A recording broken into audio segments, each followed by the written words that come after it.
विवेकानंद जी ने कहा है, कभी ये ना कहें कि मैं नहीं कर सकता, कभी ये ना कहें कि मैं नहीं कर सकता, क्योंकि आप अनंत हैं, आप कुछ भी कर सकते हैं। जी हाँ फ्रेंड्स, अगर आपने ठान लिया कि मुझे सचिवालय जाना है, मुझे समीक्षा अधिकारी बनना है, तो आप जरूर बनेंगे। इसलिए जो आपका गोल है, जो आपका टारगेट है, उसे आप पूरी शिद्दत और पूरी लगन के साथ करिए और निश्चित ही है कि आप सफल हो जाएंगे। जय Hind friends, welcome on my YouTube channel Muskan 33। RO pre exam जो 2024 में होने वाला है, इस एग्जाम में यूपी स्पेशल के बहुत प्रश्न पूछे जाते हैं जो आपके आने वाले एग्जाम के लिए बहुत ज़्यादा इंपॉर्टेंट भी है। तो यूपी स्पेशल जी के करेंट जो आपके प्री और मेन इंपॉर्टेंट होने वाले हैं। तो आज की ये क्लास यूपी स्पेशल की मोस्ट इंपॉर्टेंट क्वेश्चन है, जिसमें हम आज इस क्लास में फुल डिटेल के साथ समझेंगे और याद भी करेंगे। आप सभी वीडियो को एंड तक जरूर देखिएगा और जिन लोगों ने मेरी पहले की क्लासेस नहीं देखी है, वो लोग इस वीडियो के डिस्क्रिप्शन में जाके दिए गए लिंक पर क्लिक करके देख सकते हैं। तो चलिए स्टार्ट करते हैं आज का हमारा फर्स्ट क्वेश्चन। क्वेश्चन नंबर 1, निम्नलिखित में से किस वर्ष प्रयागराज उत्तर प्रदेश के किले पर अंग्रेजों का अधिकार स्थापित हुआ? यहाँ आपको बताना है वर्ष कि जब अंग्रेज जो थे उन्होंने अपना अधिकार प्रयागराज उत्तर प्रदेश के किले पर किस वर्ष में स्थापित कर लिया था। तो आपके वर्ष दिए गए हैं। पहला ऑप्शन है आपका 1719, ऑप्शन बी है 1792, ऑप्शन सी है 1796, ऑप्शन डी है 1797। तो क्वेश्चन नंबर फर्स्ट का राइट आंसर हो जाएगा ऑप्शन नंबर डी 1797। 1797 ईस्वी में प्रयागराज के किले पर अंग्रेजों का अधिकार स्थापित हुआ। शुजाउद्दौला के पश्चात असाफउद्दौला और फिर 1797 ईस्वी में उसका भाई सआद अली अबब का नवाब बना। उल्लेखनीय है कि सआद अली ने 1801 ईस्वी में प्रयागराज सहित अन्य क्षेत्रों को अंग्रेजों को सौंप दिया, जिसके बदले उसे सुरक्षा की गारंटी प्राप्त हुई। चलते हैं नेक्स्ट क्वेश्चन पे। क्वेश्चन नंबर 2, जा दिन जन्म भयो, जा दिन जन्म भयो खाली स्थान का धरती धसी अढ़ाई हाथ। ये आपका एक उपयुक्त लोकंती दिया हुआ है जो उत्तर प्रदेश से ऐतिहासिक विभूति से है। तो आपको बताना है कि यहाँ खाली स्थान पे कौन सा ऑप्शन आएगा। यहाँ पे आपको फिल करना है कि जा दिन जन्म भयो, इसके आगे हम क्या लिखेंगे। तो इसके ऑप्शन दिए हुए हैं विद्याधर, महिला, आला या परमार्दित। तो क्वेश्चन नंबर 2 का राइट आंसर हो जाएगा ऑप्शन नंबर सी आल्हा। क्या हो जाएगा, जा दिन जन्म भयो आल्हा का धरती धसे अढ़ाई हाथ। क्या हो जाएगा, आल्हा, ऑप्शन नंबर सी। चलिए इसके बारे में कुछ समझ लेते हैं। जा दिन जन्म भयो आल्हा का धरती धसे अढ़ाई हाथ, इस लोकंती का संबंध उत्तर प्रदेश के ऐतिहासिक विभूति आल्हा से है। आल्हा एवं उसके छोटे भाई उदल का जन्म बुंदेलखंड क्षेत्र जो वर्तमान में महोबा के नाम से जाना जाता है वहां पर हुआ था। ये चंदेल वंश के शासकों की सेना में सेनापति थे। इनका उल्लेख पृथ्वीराज चौहान से किए गए युद्ध के संदर्भ में कवि जगनी की एक कविता आल्हा खंड से मिलता है। पृथ्वीराज ने बुंदेलखंड को जीतने के लिए 11वीं शताब्दी में चंदेल की राजधानी महोबा पर आक्रमण किए थे। उस समय चंदेल के राजा परमादेव का आल्हा और उदल उनके मंत्री थे। तो ये सारे पॉइंट्स को आप याद रखिएगा। चलते हैं नेक्स्ट क्वेश्चन पे। क्वेश्चन नंबर 3, निम्नलिखित में से कौन सी नदी उत्तर प्रदेश राज्य से प्रवाहित नहीं होती। यहाँ आपको बताना है कि कौन सी ऐसी नदी है जो उत्तर प्रदेश राज्य से प्रवाहित नहीं होती है। नहीं वाला जो आंसर है आपको बताना है। इसके ऑप्शन दिए हुए हैं सोन नदी, हिडन नदी, गंडक नदी या शारदा नदी। तो कौन सी नदी है जो उत्तर प्रदेश से आपका प्रवाहित नहीं होती। तो इस क्वेश्चन का राइट आंसर हो जाएगा ऑप्शन नंबर सी गंडक नदी। ऑप्शन नंबर सी गंडक नदी जो है वो उत्तर प्रदेश राज्य से प्रवाहित नहीं होती। गंडक नदी का उद्गम नेपाल हिमालय से होता है, जहां इसे सालीग्रामी या सालग्रामी और मैदानी भागों में नारायणी और सप्तगंडकी कहते हैं। क्या कहते हैं गंडक नदी को? गंडक नदी को नेपाल हिमालय से इसका उद्गम होता है और इसे वहां पे सालीग्रामी या सालग्रामी और मैदानी भागों में इसे नारायणी या सप्तगंडकी भी कहते हैं। तो ये भी आप याद रखिएगा। इसके आगे देखते हैं, यह नदी उत्तर प्रदेश महाराजगंज जिले, कुशीनगर जिले तथा बिहार राज्य की सीमा बनाती हुए पटना के पास गंगा में मिल जाती है। हमारी जो गंडक नदी है, गंडक नदी जो हमारी है, ये महाराजगंज के कुशीनगर जिले और बिहार राज्य की सीमा बनाते हुए पटना के पास गंगा में मिल जाती है। अब इसके साथ समझते हैं हम सोन नदी के बारे में। तो सोन नदी जो है मध्य प्रदेश के अमरकंटक से निकलकर उत्तर प्रदेश के सोनभद्र और मिर्जापुर जिले से प्रवाहित होकर बिहार में गंगा में मिल जाती है। तो कहाँ पे मिल जाती है? बिहार में। और कहाँ से निकलती है? तो मध्य प्रदेश के अमरकंटक से निकलती है सोन नदी हमारा। ठीक है, अब पढ़ते हैं हम हिडन नदी के बारे में। तो हिडन नदी जो है सहारनपुर जनपद के कालूवाला खोल नामक शिवालिका की पहाड़ियों से निकलकर मुजफ्फरनगर, शामली, गाजियाबाद होते हुए गौतम बुद्ध नगर जनपद में यमुना में मिल जाता है। जो हमारा गंडक नदी है वो कहाँ पे मिलता है? तो गौतम बुद्ध नगर जनपद में यमुना में मिल जाता है। और ये निकलता कहाँ से है? तो सहारनपुर जनपद से निकलता है। ये भी पॉइंट्स आप याद रखिएगा। अब हम पढ़ते हैं शारदा नदी के बारे में। तो शारदा नदी को ही काली या महाकाली नदी कहते हैं। तो शारदा नदी को क्या कहते हैं? काली या महाकाली नदी भी कहते हैं। यह नदी उत्तराखंड राज्य के पिथौरागढ़ से निकलकर उत्तराखंड व नेपाल की सीमा निर्धारित करते हुए उत्तर प्रदेश में प्रवाहित होकर बारम घाट, जिसे बाराबंकी कहते हैं, उसके निकट करनाली तथा घाघर नदी में मिल जाती है। तो शारदा नदी कहाँ पे मिल जाती है? घाघर नदी में मिल जाती है। इसे क्या कहते हैं? काली और महाकाली भी कहते हैं। तो ये सारे पॉइंट्स आप याद रखिएगा और राइट आंसर हमारा हो जाएगा गंडक नदी। चलते हैं नेक्स्ट क्वेश्चन पे। क्वेश्चन नंबर 4 है हमारा कि भारत में गन्ने का उत्पादन सबसे बड़ा हब, इसमें ऑप्शन दिए हुए हैं। भारत का जो, इसमें आपको जो सही है उसको ट्रिक करना है, सही ऑप्शन को आपको ट्रिक करना है। उत्तर प्रदेश के बारे में पूछ रहा है। और सेकेंड ऑप्शन है भारत का उच्चतम दूध उत्पादक प्रदेश है। थर्ड ऑप्शन है भारत में चावल का सबसे बड़ा उत्पादक है। तो यहाँ पे आपको उत्तर प्रदेश के बारे में जो सही है आपको बताने हैं। इसके ऑप्शन देखिए, ए, बी और डी सारे दिए हुए हैं। तो क्या हो जाएगा इस क्वेश्चन का राइट आंसर? तो इस क्वेश्चन का राइट आंसर जो option number D, only 1 and only 2 is correct. यानी जो हमारा भारत में गन्ने का उत्पादन सबसे बड़ा हब हमारा क्या है? उत्तर प्रदेश है। और भारत का उच्चतम दूध उत्पादक प्रदेश भी हमारा उत्तर प्रदेश है। उत्तर प्रदेश दूध और गन्ना उत्पादन में भारत में हमारा प्रथम स्थान है, जबकि चावल उत्पादन में पश्चिम बंगाल के बाद दूसरा स्थान रखता है। अतः दिए गए कथनों में से हमारा डी ऑप्शन जो है राइट हो जाएगा। चलते हैं नेक्स्ट क्वेश्चन पे। Question number 5,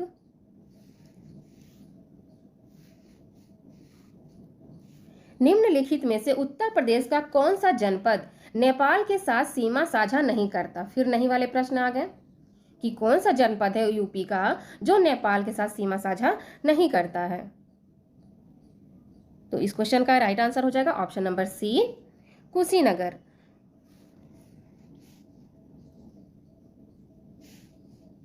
option number C, Kushinagar. Uttar Pradesh का कुशीनगर जिला नेपाल के साथ सीमा साझा नहीं करता, जबकि इसके बाकी ऑप्शन जो बलरामपुर है, श्रावस्ती है और लखीमपुर खीरी जो है ये हमारा नेपाल के साथ सीमा साझा करता है। इसके अतिरिक्त बहराइच, पीलीभीत, सिद्धार्थनगर तथा महाराजगंज जिले भी नेपाल के साथ सीमा साझा करते हैं। तो हमारा कुशीनगर जो है ये नेपाल के साथ सीमा साझा नहीं करता। तो यही हमारा राइट आंसर हो जाएगा, क्योंकि हमको नहीं वाले बताने थे। तो बाकी ऑप्शंस भी आप याद रखिएगा। चलते हैं नेक्स्ट क्वेश्चन पे। ये है आपके क्वेश्चन नंबर 6। उत्तर प्रदेश के विभिन्न स्थानों से आयोजित भारतीय राष्ट्र कांग्रेस के अधिवेशन के संदर्भ में सूची 1 और सूची 2 में सुमेलित कीजिए तथा नीचे दिए गए कूट का प्रयोग करके सही उत्तर का चयन कीजिए। यहाँ आपके एक तरफ स्थान दिए गए हुए हैं और दूसरी तरफ वर्ष दिए हैं। यहाँ पे आपको मिलान करना है। तो क्या हो जाएगा? मेरठ का, कानपुर, लखनऊ और बनारस। तो किसकी स्थापना कब हुई थी हमें यहाँ पे बताना है। तो देखिए मेरठ का हो जाएगा 1946। तो कहाँ पे दिया हुआ है 1946? चलिए मैच कराते हैं। तो मेरठ का हो जाएगा 1946, 3 में मिल जाएगा। और कानपुर का है 1925। तो 1925 ऑप्शन 4 में मिल जाएगा। फिर है हमारा लखनऊ। तो लखनऊ है हमारा 1916। लखनऊ हमारा 1916 इधर रहा। अब बच रहा हमारा बनारस। तो बनारस हमारा हो जाएगा 1905। तो इस हिसाब से क्या क्या ऑप्शन बन रहे हैं? तो पहले का हमारा हो जा रहा है 3 और कानपुर का हो जा रहा है 4, लखनऊ का हो जा रहा है 1 और बनारस का हो जा रहा है 2। अब हम देखते हैं 3 4 1 2 किस ऑप्शन में है। 3 4 1 2 3 4 1 2 ऑप्शन नंबर सी हमारा क्या हो जाएगा, राइट आंसर हो जाएगा। चलते हैं नेक्स्ट क्वेश्चन पे। ये रहा हमारा क्वेश्चन नंबर 7। निम्नलिखित उत्तर प्रदेश का कौन सा जनपद नेपाल के साथ सीमा साझा नहीं करता। ये क्वेश्चन रिपीट हो गया है, अभी हमने पढ़ा है कि कौन सा साझा नहीं करता, तो कुशीनगर। चलते हैं नेक्स्ट क्वेश्चन पे। क्वेश्चन नंबर 8, उत्तर प्रदेश के निम्नलिखित में से किस ऐतिहासिक मेले में हिंदू और मुसलमान दोनों आते हैं। कौन सा ऐसा मेला है जिसमें हिंदू और मुसलमान दोनों आते हैं, उस मेले का नाम आपको बताना है। तो नौचंदी का मेला जो उत्तर प्रदेश के मेरठ जिले में प्रतिवर्ष नवरात्र में लगता है। इस मेले में हिंदू व मुस्लिम दोनों की सहभागिता होती है। ये मेला सांप्रदायिक सौहार्द को बढ़ाता है और आपसी भाईचारे के निर्माण में विशेष भूमिका निभाता है। इस मेले की शुरुआत सन 1672 में मानी जाती है। उल्लेखनीय है कि फूलडोला का मेला राजस्थान के भीलवाड़ा तथा बटेश्वर का मेला आगरा में लगता है। तो इस क्वेश्चन का राइट आंसर है ऑप्शन नंबर ए, नौचंदी का मेला। अब फूलडोला का मेला कहाँ पे लगता है, तो राजस्थान के भीलवाड़ा में, और बटेश्वर का मेला कहाँ पे लगता है, तो आगरा में। ये भी बात आप याद रखिएगा। चलते हैं नंबर 9, उत्तर प्रदेश की कुल जनसंख्या में कार्यबल का प्रतिशत है। यहाँ पे आपको बताना है कि उत्तर प्रदेश की जो जनसंख्या है उसके कार्यबल का कितना प्रतिशत है। तो इस क्वेश्चन का राइट आंसर होगा ऑप्शन नंबर बी, 23.7%। तो कितना कार्यबल का है, 23.7%। चलते हैं नेक्स्ट क्वेश्चन पे। क्वेश्चन नंबर 10, निम्नलिखित में से किस वर्ष वर्तमान उत्तर प्रदेश का प्राय संपूर्ण क्षेत्र जो बंगाल प्रेसिडेंसी से अलग करके आगरा प्रेसिडेंसी के अधीन कर दिया गया था। यहाँ पे आपको बताना है कि ऐसा कौन सा वर्ष है जिसमें उत्तर प्रदेश का जो बंगाल प्रेसिडेंसी है उसको अलग करके आगरा प्रेसिडेंसी के अधीन कर दिया गया था। इसके ऑप्शन है 1832, बी ऑप्शन है 1833, ऑप्शन सी है 1834, ऑप्शन डी है 1835। तो किस वर्ष आगरा प्रेसिडेंसी के अधीन कर दिया गया, तो option number B 1833। Option number B इसका राइट आंसर हो जाएगा। सन 1833 ईस्वी में उत्तर प्रदेश के संपूर्ण क्षेत्र को बंगाल प्रेसिडेंसी से अलग करके प्रेसिडेंसी के अधीन कर दिया गया था और यह एक अलग गवर्नर की नियुक्ति भी की गई थी। उत्तर प्रदेश का कई क्षेत्र कई वर्षों तक बंगाल प्रेसिडेंसी के अधीन रहा, जहां गवर्नर जनरल का शासन था। सारे पॉइंट्स को आप याद रखिएगा। चलते हैं नेक्स्ट क्वेश्चन। क्वेश्चन नंबर 11, निम्न राज्यों में से कौन ट्यूबवेल सिंचाई के क्षेत्र में सर्वोच्च है। यहाँ आपको बताना कि कौन सा राज्य है जो ट्यूबवेल की सिंचाई के क्षेत्र में सर्वोच्च है। तो कौन सा राज्य हो जाएगा, आपके ऑप्शन है उत्तर प्रदेश, ऑप्शन बी है बिहार, सी है पंजाब और डी है हरियाणा। तो किस राज्य में ट्यूबवेल से सिंचाई सबसे ज्यादा होती है। ट्यूबवेल जिसे नलकूप कहते हैं, ठीक है, इसमें सर्वाधिक सिंचाई जो हमारा है वो उत्तर प्रदेश में होता है। कहाँ पे होता है, उत्तर प्रदेश में होता है। वर्ष 2017 और 18 के अनुसार यहाँ कुल शुद्ध सिंचाई में लगभग 74.9% सिंचाई कुल जो है वो नलकूप द्वारा की जाती है और नहर द्वारा सिंचाई 15.2%। नलकूप से नहर से सिंचाई 15.2% और कुआं से 8.7%। कुआं से कितना, 8.7%। इसके साथ ही तालाब, झील और पोखरा, तो तालाब और झील और पोखरे से कुल 0.5% के साथ सिंचाई हमारे उत्तर प्रदेश में होती है। तो ये सारे पॉइंट्स भी आप याद रखिएगा, हो सकता है आपके नेक्स्ट एग्जाम में यहीं से पूछ ले। चलते हैं नेक्स्ट क्वेश्चन पे। क्वेश्चन नंबर 12, अंग्रेजों के विरुद्ध बनारस विद्रोही का नेतृत्व किसने किया था। अंग्रेजों के विरुद्ध बनारस का नेतृत्व किसने किया था। जो बनारस विद्रोह है इसका नेतृत्व किसने किया, आपको बताना है। इसके ऑप्शन है शुजाउद्दौला, असाफउद्दौला, राजा चेत सिंह या राजा महिप नारायण। इस क्वेश्चन का राइट आंसर क्या हो जाएगा, बनारस विद्रोह का नेतृत्व किसने किया। ऑप्शन नंबर सी, राजा चेत सिंह। अंग्रेजों के विरुद्ध बनारस विद्रोह 1780 और 81 कब हुआ था, 1718 और 81 के बीच में हुआ था। ठीक है, इसका नेतृत्व राजा चेत सिंह ने किया था। किसने किया था? तो राजा चेत सिंह ने बनारस विद्रोह का नेतृत्व किया था। वॉरेन हेस्टिंग ने 1778 में राजा चेत सिंह से 5 लाख रुपए युद्ध कर के रूप में मांगा था। चेत सिंह द्वारा मांगी गई रकम ना देने पर वॉरेन हेस्टिंग ने उसे गिरफ्तार कर लिया। इसके फलस्वरूप चेत सिंह के सैनिकों ने इस दुर्व्यवहार का विद्रोह कर दिया। हेस्टिंग ने इस विद्रोह के सरलता से दबा दिया तथा चेत सिंह के भतीजे, जिसका नाम था महीप नारायण, जो राजा बना दिया, जिसने 40 लाख रुपए वार्षिक कंपनी को देना स्वीकार कर लिया। तो चलते हैं नेक्स्ट क्वेश्चन पे। ये सारे पॉइंट्स आप याद रखिएगा। क्वेश्चन नंबर 13 है, कानपुर उत्तर प्रदेश स्थित भीतरगांव मंदिर के संदर्भ में निम्नलिखित कथनों में से कौन सा कथन सही है? यहाँ पे आपके कथन दिए हुए हैं और आपको बताना कि कौन सा सही है। आपके पहला है कि इस मंदिर का निर्माण, यानी जो भीतरगांव मंदिर है, इस मंदिर का निर्माण 5वीं सदी से 6वीं सदी के मध्य हुआ था। तो क्या ये सही है? और सेकेंड ऑप्शन है, ईंटों से निर्मित यह भारत का प्राचीनतम मंदिरों में से एक है। तो आपको बताना है कि कौन सा कथन इसमें सही दिया हुआ है। सबसे पहले तो आप ये समझ लीजिए कि उत्तर प्रदेश में हमारा भीतरगांव मंदिर दिया हुआ है। एक आंसर तो आपका यहीं पे हो गया है। ठीक है, अब देखते हैं कि क्या ये ऑप्शन इसके सही है। तो ऑप्शन क्या क्या है? ओनली 1, ओनली 2, बोथ, या नाइदर 1 एंड 2।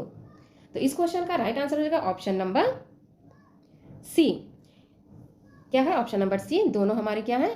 सही स्टेटमेंट दिए गए हैं। ठीक है, कानपुर उत्तर प्रदेश में स्थित भीतरगांव मंदिर का निर्माण गुप्त काल के दौरान 5वीं सदी ईस्वी से 6वीं सदी ईस्वी के मध्य हुआ था। ईंटों से निर्मित यह मंदिर भारत के प्राचीनतम मंदिरों में से एक है। ये जो मंदिर है भीतरगांव, ये किससे निर्मित है? ईंटों से निर्मित है। ठीक है, वर्गाकार चबूतरों पर बने इस मंदिर के शिखर पर चैत्याकार मेहराब बने हुए हैं। क्या बने हुए हैं? चैत्याकार मेहराब बने हुए हैं। और जो बाहरी दीवार है वो ताकों में हिंदू देवी देवताओं जैसे गणेश आदि व दुर्गा देवी या देवता की मूर्तियां रखी गई हैं। दीवारों को रामायण, महाभारत और पुराणों की विविधता आख्यानों से सजाया गया है। तो भीतरगांव मंदिर तो सबसे पहले हमारा उत्तर प्रदेश के कानपुर में है। गुप्त काल के दौरान इसकी स्थापना हुई थी। तो ये सारे पॉइंट्स आप याद रखिएगा। ईंटों से निर्मित ये हमारा मंदिर है। चलते हैं नेक्स्ट क्वेश्चन पे। पॉटरी के लिए, ब्लैक पॉटरी के लिए geographical indication tag Uttar Pradesh के निम्नलिखित में से किस स्थान से संबंधित है? आपको बताना है।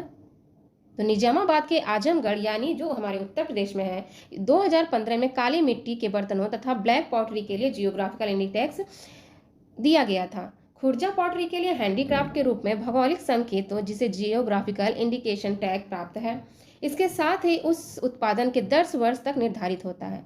अंतर्राष्ट्रीय स्तर पर जीआई टैग जो है वो विनियम विश्व व्यापार संगठन के बौद्धिक संपदा अधिकार के व्यापार में संबंधित पहलुओं पर समझौते के तहत किया जाता है। तो इस क्वेश्चन का राइट आंसर है option number C, Nizamabad. Black pottery के लिए जियोग्राफिकल टैग निजामाबाद को हमको मिला हुआ है। चलते हैं नेक्स्ट क्वेश्चन पे। उत्तर प्रदेश की संस्कृति विरासत के संदर्भ में निम्नलिखित कथनों में से कौन सा कथन सही है? यहाँ आप कथन दिए हुए हैं, आपको बताना है कि कौन सा सही है। आपका पहला कथन है कि इस प्रदेश के अनेक उत्खनित पुरास्थल में वैश्विक संदर्भ में कृषि के प्राचीनतम प्रमाण प्राप्त हुए हैं। और ऑप्शन 2 है इसके कि प्राचीनतम प्राप्त कृषि अन्न और जौ और धन है। तो क्या है आपके राइट आंसर हो जाएगा? दोनों कूट को देखिए आप कथन को और सही उत्तर दीजिए।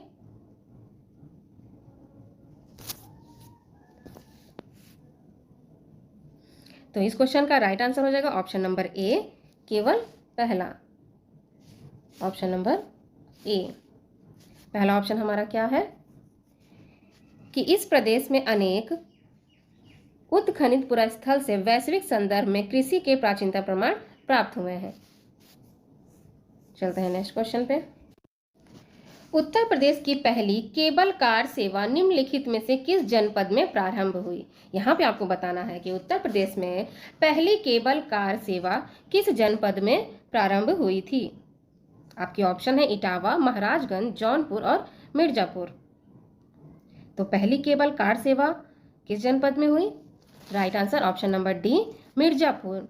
2 अगस्त 2021 को गृह मंत्री अमित शाह ने पूर्वी उत्तर प्रदेश की पहली केबल कार सेवा मिर्जापुर जनपद में शुरू की। यह विंध्याचल धाम के पवित्र त्रिकोण के काली खो से प्रारंभ की गई। यह रोपवे परियोजना 2 भागों में विभाजित है। पहला भाग 199 मीटर जबकि दूसरा भाग 102 मीटर है। तो पहली केबल कार के बारे में ये सारे पॉइंट्स आप याद रखिएगा। चलते हैं नेक्स्ट। फिर आपके सुमेलित करने वाले प्रश्न आ गए हैं। सूची 1 और सूची 2 में सुमेलित कीजिए कि नीचे दिए गए सही उत्तरों का चयन कीजिए। एक तरफ आपके लोकगीत है और दूसरी तरफ आपके गायन का अवसर है। तो आपको बताना कि कौन सा लोकगीत किस अवसर पे गाया जाता है। तो आपका चैती जो है वो मौसमी गीत है। चैती क्या है? मौसमी गीत। इसको हम मैच कराएंगे। चैती गीत हमारा हो जाएगा मौसमी गीत। उसके बाद है कजरी। तो कजरी हो जाएगा विवाह एवं मौसमी गीत। तो विवाह और मौसमी गीत हो जाएगा हमारा कजरी, 3 में हो जाएगा हमारा। फिर सी है रसिया। तो रसिया हमारा हो जाएगा ब्रज का लोकगीत। रसिया क्या है? ब्रज का लोकगीत। ये मिल जाएगा 2 में। फिर है सोहर। तो सोहर हमारा क्या हो जाएगा? संस्कार गीत। क्या है? सोहर संस्कार गीत।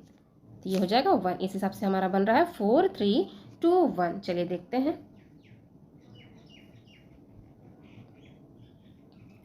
4 3 2 1। तो हमारा right answer option number A में ही हमको मिल गया 4 3 2 1।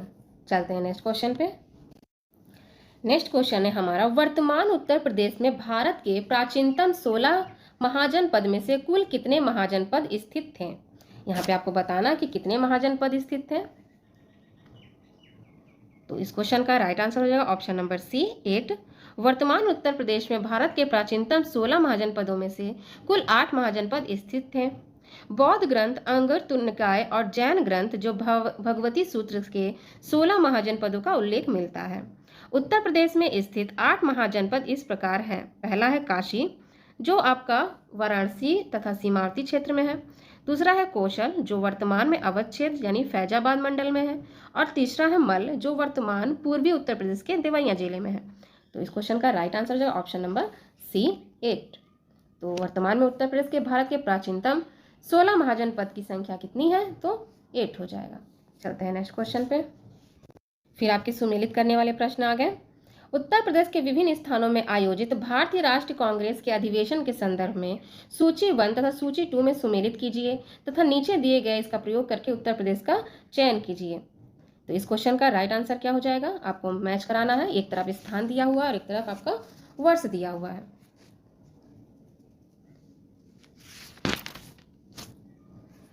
तो हमारा मेरठ हो जाएगा 1946। मेरठ हमारा कहाँ जाएगा? 1946 3 में। कानपुर हमारा जाएगा 1925 4 में। और लखनऊ जाएगा हमारा 1916 में। और बनारस हमारा 1905 में। तो इस हिसाब से ये हो जाएगा आपका 1 और ये हो जाएगा 2।